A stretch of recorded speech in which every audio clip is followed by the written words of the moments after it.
Assalamu alaikum wa rahmatullahi wa barakatuh. Paix sur ceux qui suivent la guidée. Paix et bénédiction sur le prophète sallallahu alayhi wa sallam, sur ses compagnons, ses amis, sa famille, ainsi que sur tous ceux qui le suivront de bonne foi jusqu'au jour du jugement. Bon, je vais pas vous cacher, c'est un audio que je refais. Parce que j'ai réécouté celui que j'avais fait ce matin, qui n'a pas été publié. Et j'ai trouvé que c'était un audio trop féminin, trop de détails, pas assez de références religieuses, enfin bref, j'ai pas aimé. Donc je refais le même sujet que j'ai abordé ce matin, vous n'avez pas entendu évidemment, mais d'une façon plus structurée et un peu moins décousue, ok? Donc, avant de commencer, je vais commencer par, en introduction, par lire un petit texte, un petit résumé fait par ChatGPT d'ailleurs. Il faut savoir que toutes ces IA, ça dépend beaucoup en fait de la façon dont vous posez les questions. Moi j'ai remarqué, si vous posez des questions au micro, et pas à l'écrit, parce qu'à l'écrit on est fainéant, on fait une phrase, mais si vous le faites au micro, que c'est une très longue question, l'IA sera beaucoup plus intéressante en fait, elle rentrera dans plus de détails, plus de références, plus précis. Faut pas hésiter quand on questionne l'IA que vous utilisez d'utiliser le micro et de poser des longues questions détaillées. La réponse sera d'autant plus intéressante. Bon. Alors moi j'ai posé la question, en gros, comment nous en tant qu'hommes, on doit classer les femmes. Comment on détermine telle femme est mieux que telle femme a plus de valeur que telle femme. C'est sur quoi on se base, nous, en tant qu'hommes musulmans, pour classifier les femmes qui nous entourent, maman, nos sœurs, nos épouses, nos filles, etc., etc. Bon. Alors, il y a eu une réponse, et puis j'ai affiné, etc. On est arrivé à une réponse assez complète. Donc, l'IA a répondu. Le prophète Mohammed sallallahu alayhi wa sallam a explicitement dit: épousez la femme affectueuse et féconde, car je veux être, grâce à vous, la communauté la plus nombreuse au jour de la résurrection, rapporté par Abu Daoud, Al-Nasai et authentifié par Albani. Dans ce hadith, Wadoud, affectueuse, signifie la femme aimante, douce et pleine de compassion. Waloud, féconde, celle qui a la capacité et le désir d'avoir des enfants. Celle qui a la capacité et le désir d'avoir des enfants.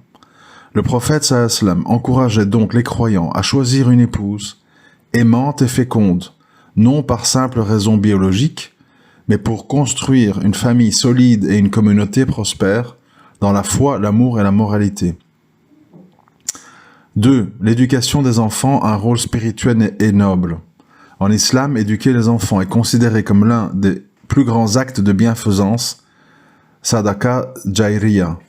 Le prophète sallallahu alayhi wa sallam a dit: lorsque le fils d'Adam meurt, ses œuvres s'interrompent sauf 3. Une aumône continue, un savoir utile qu'il a transmis, ou un enfant pieux qui invoque pour lui, rapporté par Muslim. Cela montre que élever des enfants pieux, bons et équilibrés est une œuvre dont la femme et l'homme continuent de récolter la récompense même après la mort. C'est donc une valeur spirituelle majeure. 3. La femme comme pilier de la famille. Le prophète sallallahu alayhi wa sallam disait aussi: la femme est la gardienne du foyer de son mari et responsable de ce qui s'y trouve, rapporté par le Bukhari et Muslim. Cela ne signifie pas qu'elle est confinée au foyer, mais qu'elle a une responsabilité sacrée dans la préservation du bien-être, de la morale et de l'éducation à l'intérieur de la famille. En résumé, selon le prophète sallallahu alayhi wa sallam, une femme de grande valeur est pieuse, centrée sur sa foi.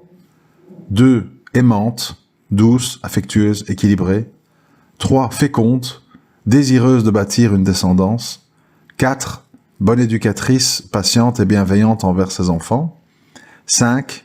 Gardienne de son foyer, responsable, organisée et fidèle. Ainsi, la fécondité et la capacité à éduquer les enfants ne sont pas seulement des qualités physiques ou domestiques, ce sont des vertus spirituelles parce qu'elles participent à la continuité du bien et de la foi dans la société. Donc voilà. Donc ça, c'est pour la théorie de départ.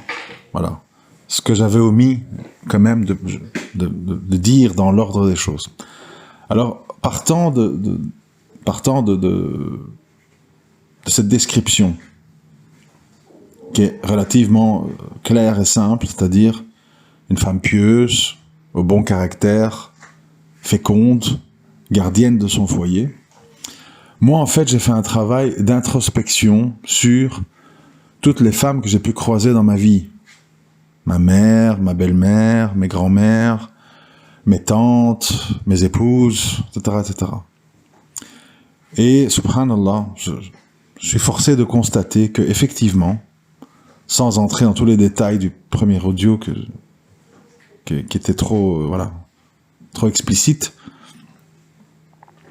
j'ai constaté qu'effectivement, les femmes qui n'ont pas fait d'enfants, n'ont pas voulu d'enfants, ont des traits en commun. Ce sont des femmes froides, distantes, avec très peu de compassion, très cassantes, très tournées vers elles-mêmes, avec beaucoup de phobies, beaucoup de tous des trucs de ce genre-là. J'en ai quand même connu au total, avec ce profil-là, on va dire, dans mon entourage direct, je dirais 3-4.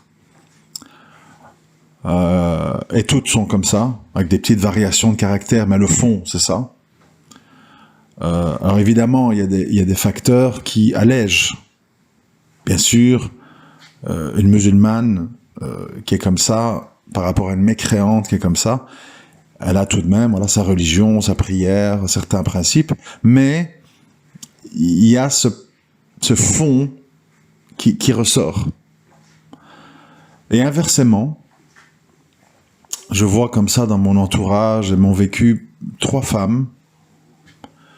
Il s'agit de ma grand-mère paternelle, ma grand-mère paternelle, et puis on va dire deux des épouses que j'ai eues. Donc ça fait 3 personnes, une grand-mère et 2 épouses. Je les vois avec les caractéristiques inverses, c'est-à-dire elles ont eu des enfants, 3, 2 et 3.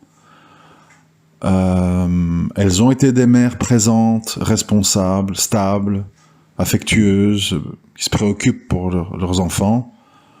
Parce que bon, c'est pas qu'une question de faire des enfants, c'est aussi, parce qu'on pourrait dire, j'entends, oui, moi j'ai ma mère, elle a eu 6 enfants, elle était horrible, elle était tout le temps dépressive, elle nous a maltraités, elle nous aimait pas. Bon, je n'ai pas dit que c'est le nombre d'enfants, j'ai dit c'est le fait d'avoir des enfants et de leur donner amour, tendresse, encadrement, sécurité, etc., etc. C'est les deux. Parce qu'effectivement, il y a des gens que j'ai pas repris dans ma liste, qui ont des enfants, mais qui sont égocentriques, narcissiques, avec des maladies mentales. Bon, là, on est hors jeu, en fait.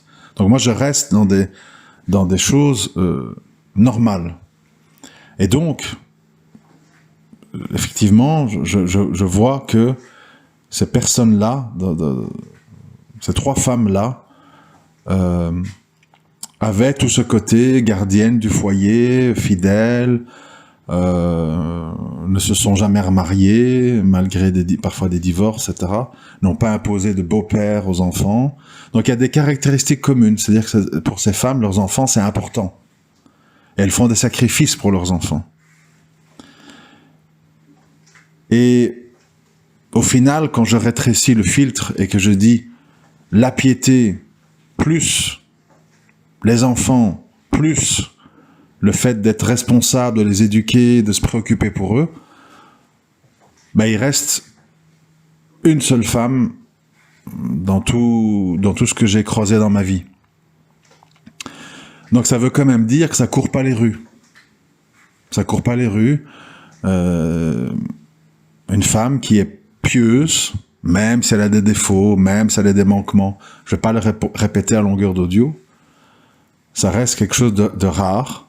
Quelqu'un qui associe piété, fécondité, amour des enfants, fidélité, douceur, bon caractère.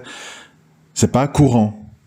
C'est pas courant, puisque moi, je dis, qui quand même a vécu de plus d'une 50aine d'années, 20 ans dans la Jahiliya, 30 ans dans l'islam, plus ou moins, si je filtre, je termine qu'il y a une femme qui réunissait tout ça. Donc, ça veut dire qu'on a les paramètres, le prophète sallallahu alayhi wa sallam nous a dit, mais il faut savoir que c'est pas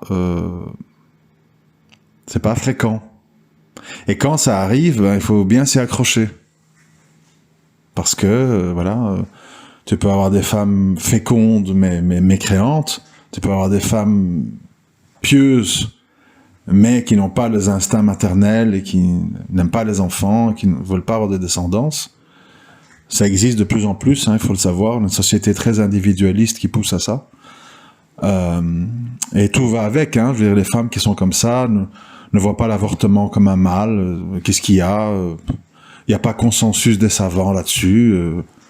L'avortement, ça va souvent ensemble.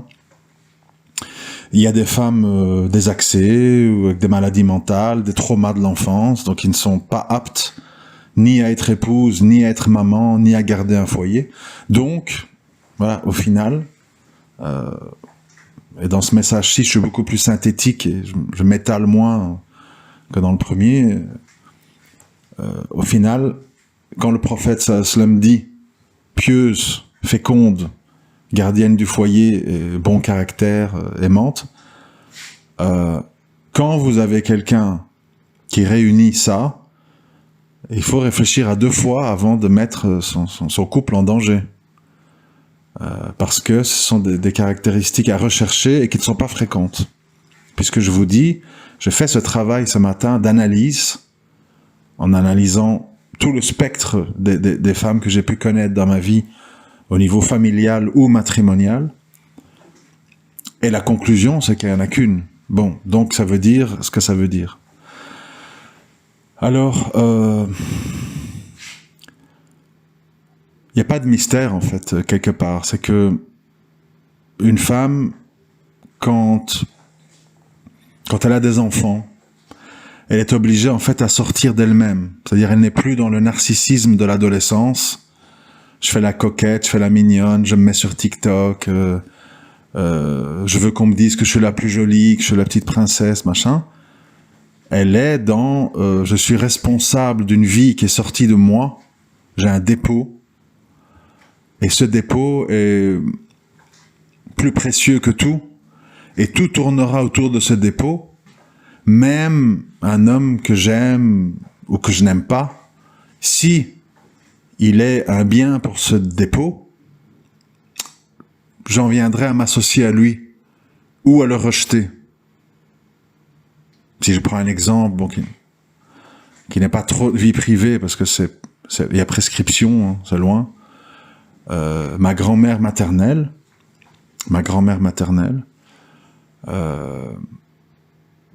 était très amoureuse d'un homme, un Anglais, elle était italienne, très amoureuse. Elle a été avec cet homme, ils ont eu un enfant, ma mère. Et cet homme, en fait, aimait ma grand-mère, mais n'aimait pas son enfant. Il n'aimait pas voir qu'elle allaitait un bébé, que le bébé criait la nuit, qu'il devait en fait partager sa femme avec le bébé. Et il a maltraité le bébé. J'ai pas les détails, mais enfin, maltraitance, je sais pas où ça commence, où ça finit. Tout ça étant dit, ma grand-mère, qui était malgré tout très amoureuse de cet homme, parce qu'il lui convenait pour elle, elle s'est enfuie avec son bébé, n'a plus jamais revu cet homme, et ma mère n'a pas connu son père. D'où les traumas, etc. Tout ça pour dire que une femme qui, quand elle a un enfant ou des enfants, sa psychologie et sa priorité changent. Et c'est pour ça qu'elle devient une femme beaucoup plus accomplie. Évidemment, quand il y a la piété derrière, sinon c'est juste un instinct animal.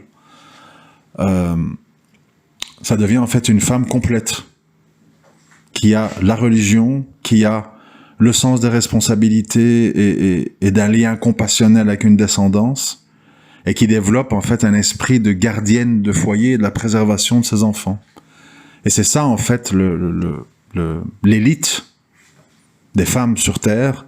Ce ne sont pas les plus comment on dit, les plus belles, les plus voyantes, les plus aguichantes, les plus dans les belles paroles. Ce sont en fait les femmes de terrain, de combat, de guerre, c'est-à-dire des femmes qui sont des gardiennes de foyer, qui craignent Allah et qui ont une descendance. C'est ça les femmes de valeur finalement. C'est logique et mathématique. Et il faut pas l'oublier en fait, parce qu'on est dans une époque où tout est très embrouillé. On mélange en fait les belles paroles, on oublie les actes. On entend les belles promesses et puis on voit que dans la réalité ça se traduit pas en des choses concrètes. Et comme je l'ai dit à la fin de l'autre audio, ça je vais garder, on va dire. J'ai dit à la fin, moi personnellement, je ne ferai jamais confiance et j'aurai toujours un mauvais soupçon, je dis la vérité, hein, envers un homme ou une femme qui me dirait, moi en tout cas je veux pas d'enfant, ouais non les cris, les couches, je peux pas, moi ça me perturbe, c'est pas pour moi. Moi personnellement j'aurais toujours une méfiance et un regard un petit peu circonspect envers un homme ou une femme qui pourrait me dire ça. Je trouverais ça inquiétant, je trouverais que c'est un mauvais signe, je trouverais que ça cache quelque chose, parce que c'est pas dans la nature des choses, tout simplement. Il suffit de réfléchir, c'est comme je le dis avec l'homosexualité, ou l'avortement. C'est-à-dire à un moment donné, il faut se regarder et dire, bon, je regardais, oui, bon les hommes c'est vite fait, c'est bon, j'ai un organe sexuel qui a telle forme, qui sert à ceci, je produis cela, quel est le but? Et ça depuis que j'ai 12, 13, 14 ans. Qu'est-ce qui se passe? Qu'est-ce que ça signifie? Bon. Et pour la femme, c'est j'ai des hanches comme ça, j'ai des seins comme ça, j'ai des règles 7 jours par mois. Qu'est-ce que ça signifie? Quel est le sens? Puisqu'en plus, bon, quand j'ai des règles, c'est la panique à bord, et bon, on a peur de ceci, il faut acheter des serviettes hygiéniques, bon. Ça veut dire en fait que c'est pas tellement naturel d'avoir ça. C'est dérangeant. Parce qu'en principe, quand on est enceinte, on n'a plus de règles.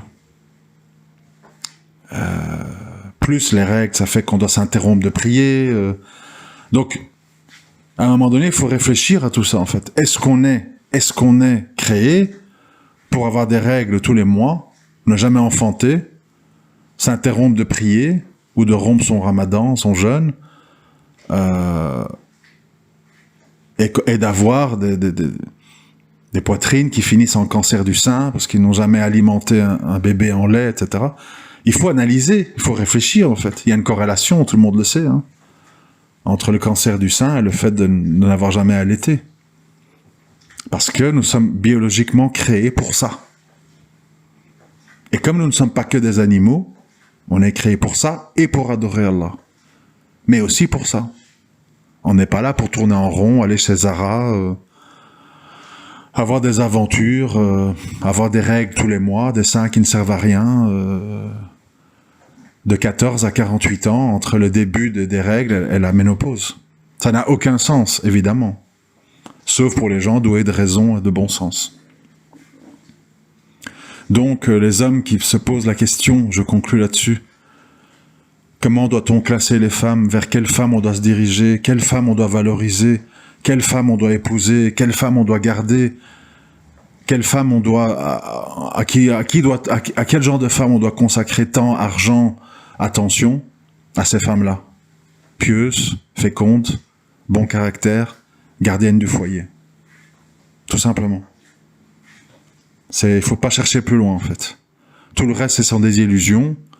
Ce sont des gens soit mauvais, soit désaxés, soit malades. Et